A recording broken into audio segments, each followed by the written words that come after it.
हल्द्वानी में उस वक्त सनसनी फैल गई जब मशहूर यूट्यूबर सौरभ जोशी को लॉरेंस बिश्नोई गैंग के नाम पर धमकी भरा पत्र मिला। पत्र में 2 करोड़ रुपए की रंगदारी मांगी गई थी और पैसे न देने पर परिवार के एक सदस्य को जान से मारने की धमकी दी गई थी।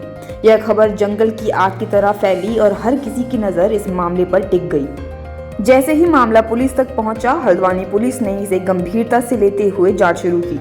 सौरभ जोशी के घर के आसपास सघन तलाशी अभियान चलाया गया और हर सुराग पर बारीकी से काम किया गया। पुलिस की तेज कार्रवाई का नतीजा सिर्फ 44 घंटे में सामने आया। आरोपी अरुण को सौरभ के घर के पास से गिरफ्तार कर लिया गया। 19 साल का अरुण बदायूं का रहने वाला है और कुछ समय पहले तक मोहाली में एक होटल में सिक्योरिटी गार्ड के रूप में काम करता था, लेकिन नशे की लत और बेरोजगारी ने उसे गलत रास्ते पर धकेल दिया। उसने बिश्नोई गैंग का नाम इस्तेमाल कर सौरभ जोशी से पैसे वसूलने की कोशिश की, लेकिन पुलिस की मुस्तैदी ने उसकी साजिश को नाकाम कर दिया। अब पुलिस ने आरोपी के खिलाफ कई धाराओं में मामला दर्ज कर लिया है। इस हाई प्रोफाइल केस में हल्द्वानी पुलिस की त्वरित कार्रवाई ने एक बड़ी साजिश को नाकाम कर दिया है।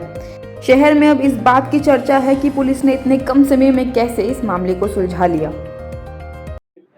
उत्तराखंड के फेमस यूट्यूबर सौरभ जोशी को एक धमकी आई जिसमें उससे कुछ पैसे की मांग की गई और पैसा नहीं देने पर उसको और उसके परिवार को खतरा पहुंचाने की भी धमकी दी गई थी।